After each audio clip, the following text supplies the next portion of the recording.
أعوذ بالله من الشيطان الرجيم. بسم الله الرحمن الرحيم.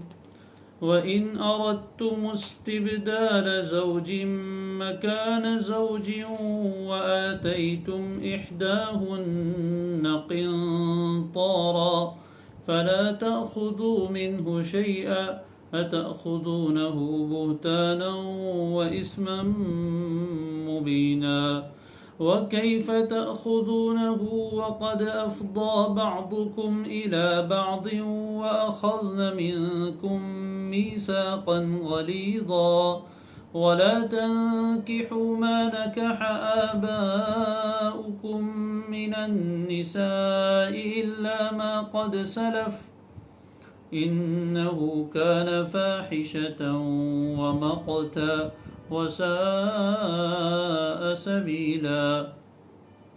حرمت عليكم أمهاتكم وبناتكم وأخواتكم وعماتكم وخالاتكم وبنات الأخ وبنات الأخت وأمهاتكم اللاتي أرضعنكم وأخواتكم من الرضاعة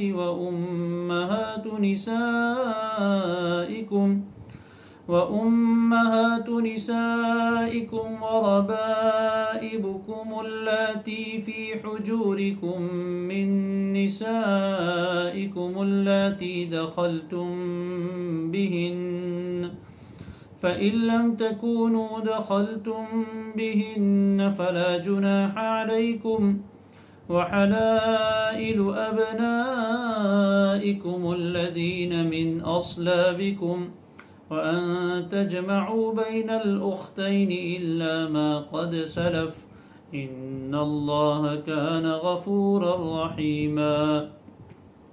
والمحصنات من النساء إلا ما ملكت أيمانكم كتاب الله عليكم وأحل لكم ما وراء ذلكم أن تبتغوا بأموالكم محصنين غير مسافحين. صدق الله العظيم.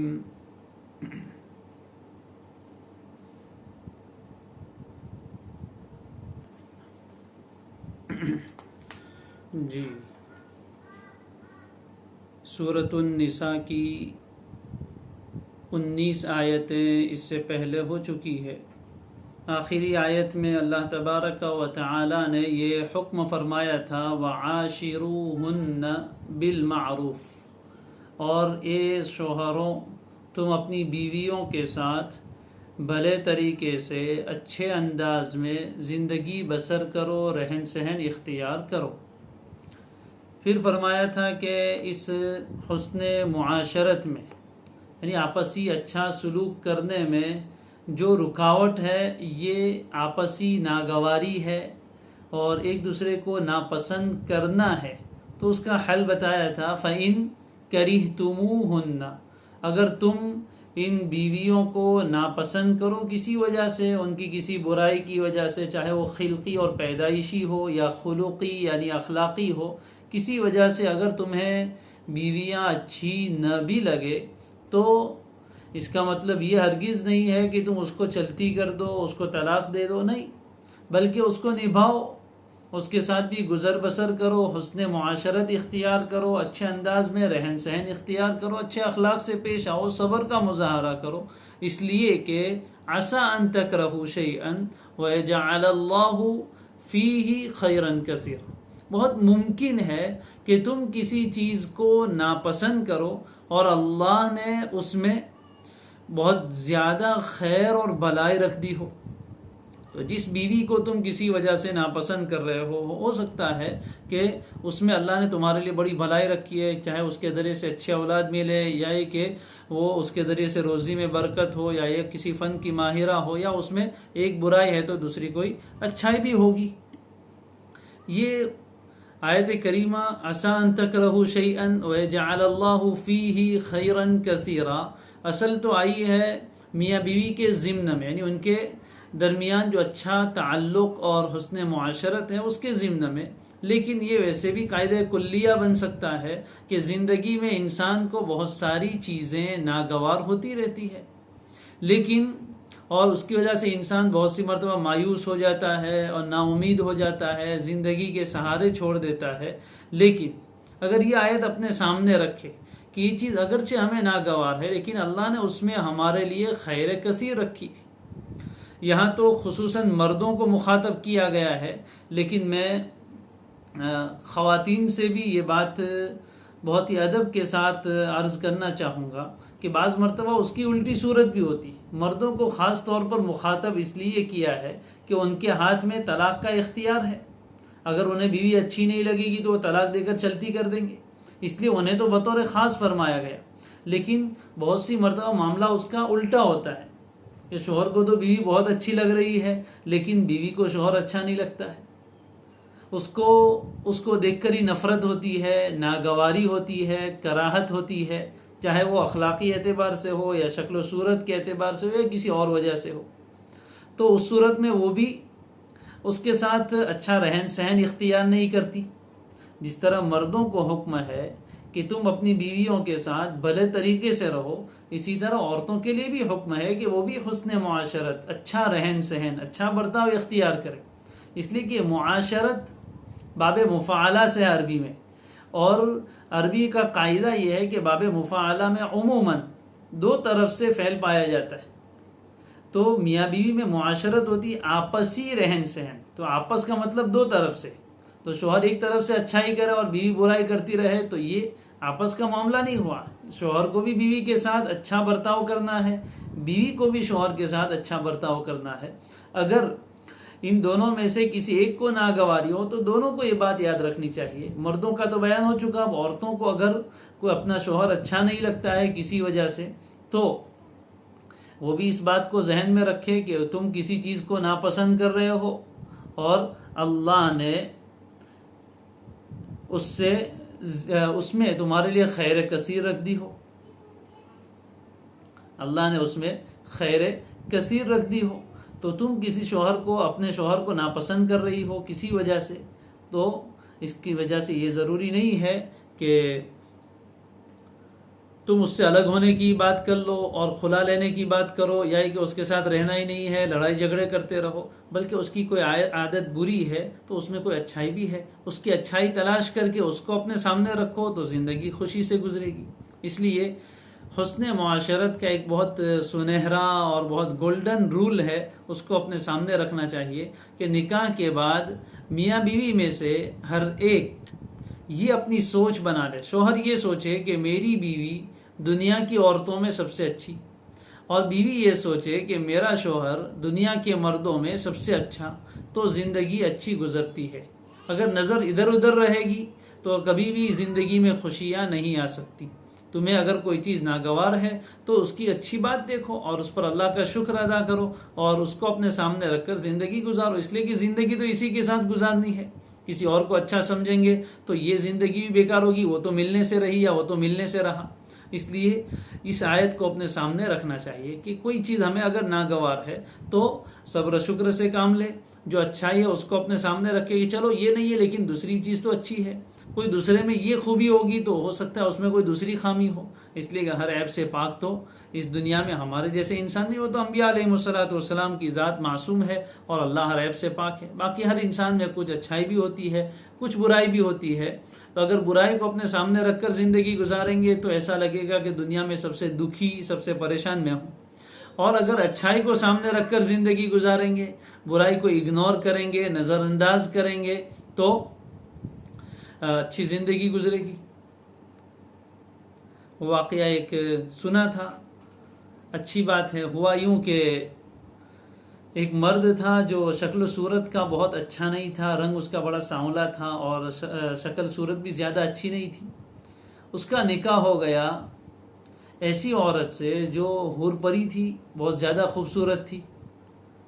اب جب بھی وہ اپنے گھر میں آتا اور بیوی پر اس کی نظر پڑتی تو شکر ادا کرتا اور الحمدللہ کہتا کہ میں شکل و صورت کا اتنا اچھا نہیں ہوں، عادتاً ایسے لوگوں کو بہت زیادہ خوبصورت بیوی نہیں ملتی، لیکن اللہ نے مجھے اس کے باوجود اتنی خوبصورت بیوی دی ہے، تو اس پر شکر ادا کرتا۔ بیوی ایک مرتبہ اس سے کہنے لگی کہ آپ بھی جنتی اور میں بھی جنتی. کہا یہ کیسے؟ کہا جب آپ کی میرے اوپر نظر پڑتی ہے تو میرے حسن و جمال کو، خوبصورتی کو دیکھ کر آپ شکر ادا کرتے ہو، تو شکر کرنے والے کا ٹھکانہ بھی جنت ہے. اور میری جب آپ پر نظر پڑتی ہے تو میں یہ سوچتی ہوں کہ میں اتنی خوبصورت اور کہاں اس کالے کے ساتھ آ گئی، کہاں اس شکل و صورت کے اتنے اچھے آدمی کے ساتھ میرا نکاح ہو گیا. تو میرے دل میں یہ بات آتی ہے تو میں اس پر صبر کرتی ہوں کہ نہیں، اللہ نے میرے لیے جو چنا ہے، جو منتخب کیا ہے وہی سب سے اچھا، تو میں اس پر صبر کرتی ہوں. اور صبر کرنے والے کا ٹھکانہ بھی جنت. تو آپ بھی جنتی اور میں بھی جنتی. کتنی اچھی سوچ ہے. بہرحال تو یہ سوچ اپنائی جائے تو زندگی یعنی گھریلو زندگی بہت بہتر ہو جاتی ہے. تو پہلے تو اللہ تعالیٰ نے یہ فرمایا کہ اگر میاں بیوی میں سے کوئی ایک دوسرے کو ناگوار ہے، ناپسند ہے، تو برداشت کرے، نبھا کر زندگی کی گاڑی چلاتے رہے. لیکن اگر نباہ کی کوئی شکل بنتی ہی نہیں ہے اور اب اس کی جگہ دوسری بیوی لانا ہی لانا ہے، تو فرمایا وَإِن، آگے آیت نمبر 20، وَإِن أَرَدْتُمْ استبدال زوج مکان زوج. استبدال کے معنی بدل لینا، ایک کی جگہ کوئی دوسری چیز لانا، چینجنگ، تبدیلی. ارادہ یرید ارادتن، ارادہ کرنا، چاہنا. اردتم ماضی کا جمع حاضر کا صیغہ ہے. زوج پہلے بھی آ چکا ہے، یہاں مراد اس سے بیوی ہے، شوہر نہیں. مکان کے معنی جگہ، یہ اردو کا مکان نہیں، جو رہنے کی جگہ اس کو بھی مکان کہتے ہیں. تو یہ مکان کا جو لفظ ہم اردو میں، گجراتی میں استعمال کرتے وہ بھی اصل عربی ہے. قرآن میں آیا ہے مکان، اور معنی بھی ایک ہی ہے. مکان ہم کس کو کہتے ہیں؟ رہنے کی جگہ. تو عربی میں مکان کا معنی مطلق جگہ، چاہے وہ رہنے کی جگہ ہو یا کوئی اور جگہ ہو. واپس ہے زوج. وَآتَيْتُمْ، آتا یوتی، ایتان دینا. احداہن، احدن کا تثنیہ احدا، اور ہن کی ضمیر عورتوں کی طرف لوٹ رہی ہے. ان میں سے کوئی ایک. قنطار، قنطار کہتے ہیں بڑے خزانے کو، ڈھیر ساری چیز، اس کو کہتے ہیں قنطار. لا تاخذوا منہ شیئا، خذ یاخذ لینا، لا تاخذوا مت لو واپس، منہ اس سے، شیئن کچھ بھی. حمزہ استفہام کے لیے ہے. تاخذونہ، خذ یاخذ سے تاخذون جمع حاضر کا صیغہ ہے مضارع کا، اور ہو ضمیر ہے. بہتان جانتے ہیں کسی پر جھوٹی تہمت لگانا، اس کو بہتان کہتے ہیں. اسمن کے معنی گناہ، اسم کے معنی عربی میں گناہ ہے. مبین کے معنی کھلم کھلا. فرمایا وَإِنْ أَرَدْتُمُ اسْتِبْدَالَ زَوْجٍ مَكَانَ زَوْجٍ، اور اگر تم، مخاطب مردوں کی یعنی شوہروں کی جماعت ہے، اور اگر تم ایک بیوی کی جگہ دوسری بیوی بدلنا چاہو، مکان زوجن، ایک بیوی کی جگہ، استبدال زوجن، دوسری بیوی بدلنا، اردتم چاہو، یعنی تم نباہ نہیں کر پا رہے ہو، یہ کسی صورت میں اچھی نہیں لگ رہی ہے، اس کے ساتھ دل لگ ہی نہیں رہا ہے، بس آخری درجہ یہ ہے کہ اب تمہیں بدلنا ہی ہے، اس کو اپنے ساتھ نکاح میں نہیں رکھنا ہے. تو اب اس کو نکالو گے نکاح سے، یعنی طلاق دو گے. بدلنے کا مطلب یہ کوئی کپڑے نہیں کہ ایک دیکھے دوسرا لے لیا. یہاں مراد تبدیلی زوج سے مراد یہ ہے کہ پہلی کو طلاق ہی دینا چاہو، طلاق کا اور کوئی سبب نہیں، جدائی کا اور کوئی سبب نہیں سوائے ایک سبب کے کہ تمہیں اس کی جگہ دوسری لانا ہے. تو اگر تم یہ چاہتے ہو، ان کا لفظ عربی زبان میں پہلے بھی میں نے کہا شرط کے لیے آتا ہے، لیکن وہ شرط جس کا واقع ہونا یقینی نہ ہو، ایسی چیز کے لیے ان آتا ہے. کوئی یقینی چیز ہو تو اس کے لیے عربی میں اذا آتا ہے.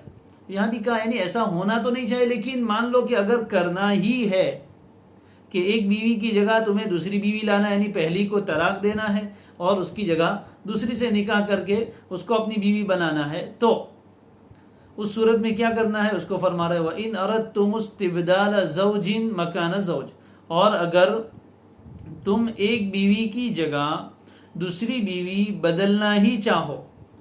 وَآتَيْتُمْ إِحْدَاهُنَّ قِنْطَارًا، حال یہ کہ، یہ واو حالیہ ہے، حال یہ کہ تم نے ان میں سے کسی ایک کو قنطاراً، بہت سا مال دے رکھا ہے، یعنی مہر میں. مان لو مہر طے ہوئی تھی 2 لاکھ روپے اور تم دے بھی چکے ہو. اب اس کے ساتھ اس کو تو طلاق دینا اور دوسری عورت سے شادی کرنا ہے، تو فرمایا لا تأخذوا منہ شیئا، تو تم اس میں سے جو دیا تھا قنطار اور ڈھیر سارا خزانہ بھر کے دیا تھا اس میں سے لا تاخذوا شیئا کچھ بھی نہ لو، یعنی واپس نہیں لے سکتے. آگے آ رہا ہے واپس نہیں لے سکتے. اوپر بھی آیا تھا کہ اس سے پہلے والی آیت میں لِتَذْهَبُوا بِبَعْضِ مَا آتَيْتُمُوهُنَّ، لِتَذْهَبُوا بِبَعْض یعنی روکے رکھتے تھے اپنے نکاح میں، طلاق بھی نہیں دیتے تھے اور بیوی کے حقوق بھی ادا نہیں کرتے تھے، یہاں تک کہ مجبور ہو کر وہ یہ کہتی تھی کہ تمہارا مہر واپس لو یا اس میں سے کچھ حصہ لے لو لیکن میری جان چھوڑو. اوپر آیا تھا. تو ایسا کرنا جائز نہیں ہے. تو فرمایا کہ اگر تم ایک عورت کو طلاق دے کر دوسری سے نکاح کرنا چاہو تو مجبوری کے درجے میں طلاق دینے کی اجازت ہے، لیکن اس صورت میں تم بیوی کو جو مہر میں دیا تھا اس میں سے کچھ بھی واپس نہیں لے سکتے. زمانہ جاہلیت میں چلتا تھا، اس کو اتنا مجبور کرتے تھے کہ وہ دے کر چلی جاتی تھی. تو فرمایا ایسا نہیں کر سکتے، کچھ بھی مت لو. مہر چاہے 10,000 دی ہو یا 10 لاکھ دی ہو یا 1 کروڑ دی ہو، قنطار کتنا بھی زیادہ دیا ہو اس میں سے واپس کچھ بھی نہیں لے سکتے. پھر آگے فرمایا تأخذونہ، کیا تم وہ مال لے لو گے بہتان لگا کر اور کھلم کھلا گناہ کر کے.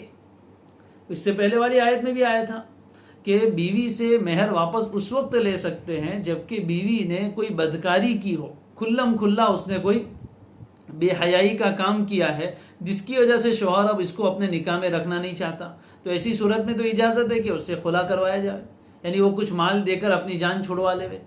لیکن یہاں تو بیوی نے کچھ کیا نہیں ہے، لیکن زمانہ جاہلیت کا اصول یہ تھا کہ جب کسی عورت کو چھوڑنا چاہتے اور کوئی دوسری وجہ نہ ہوتی تو اس پر جھوٹی تہمت ڈال دیتے تھے، بہتان لگاتے تھے کہ اس نے ایسی بدکاری کی ہے یا اس کا فلاں فلاں کے ساتھ تعلق ہے، نعوذ باللہ اس طرح کی باتیں.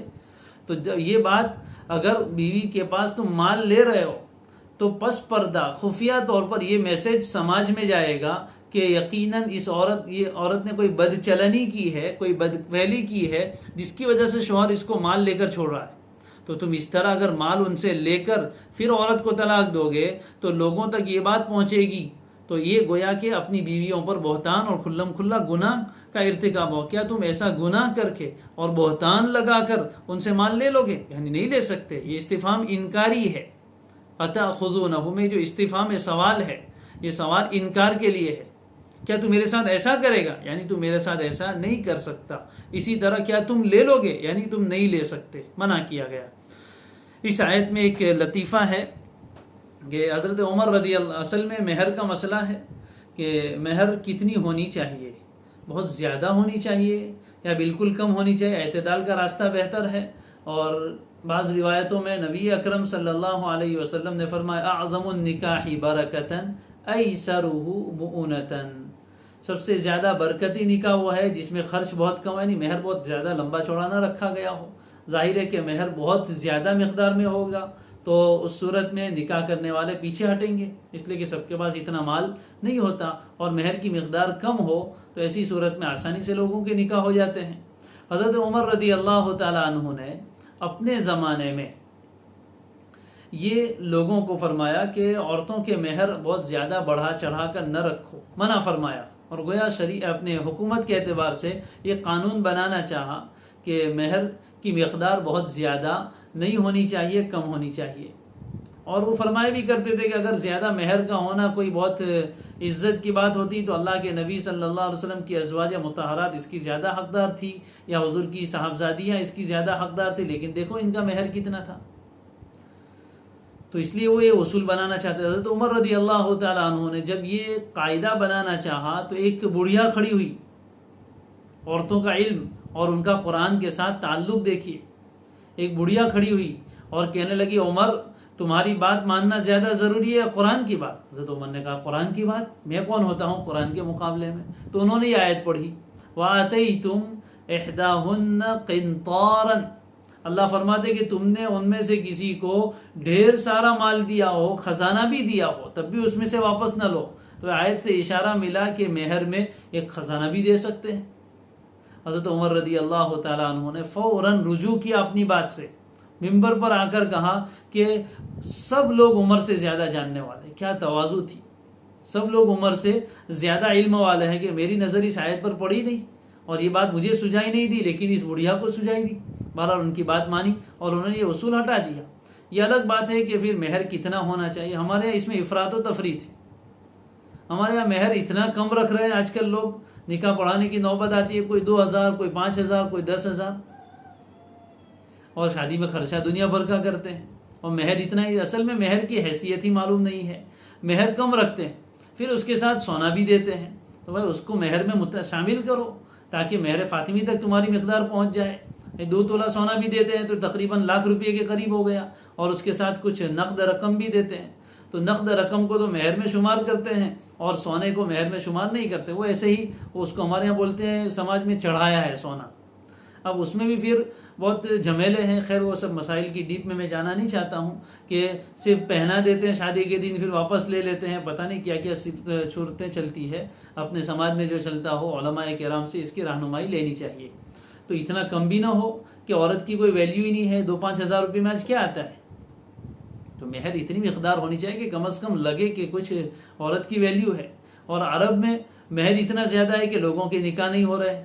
تو ایسا بھی نہیں ہونا چاہیے. درمیانی پن ہو. ہاں اگر بہت بڑے گھرانے کی لڑکی ہے, بہت مالدار باپ کی بیٹی ہے, بڑی خوبیوں کی مالک ہے, بہت حسینہ جمیلہ ہے, خوبصورت ہے, تو اس اعتبار سے اس کا مہر بھی زیادہ ہوتا ہے. بہت سے لوگوں کی خاندانی مہریں ہوتی ہے. خیر یہ ایک الگ مسئلہ ہے. یہاں تو یہ فرمایا گیا کہ اگر طلاق دینے کی نوبت آ جائے اور بیوی سے ہم بستری ہو چکی ہے جیسا کہ آگے کی آیت میں آ رہا ہے, تو اس میں سے کچھ بھی واپس لینا جائز نہیں, وہ انہیں دے دو.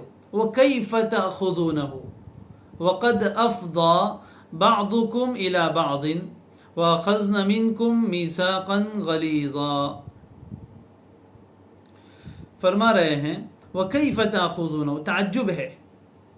وَكَيْفَ یہ کیف تعجب کے لیے ہے. وَكَيْفَ تَأْخُذُونَهُ, اور تم کیسے اس مال کو لے لو گے. وَكَيْفَ تَأْخُذُونَهُ, اور تم کیسے اس مال کو لے لو گے. وَكَيْفَ تَأْخُذُونَهُ وَقَدْ أَفْضَى بَعْضُكُمْ إِلَى بَعْضٍ, یہ حال جملہ حال ہے. وَقَدْ أَفْضَى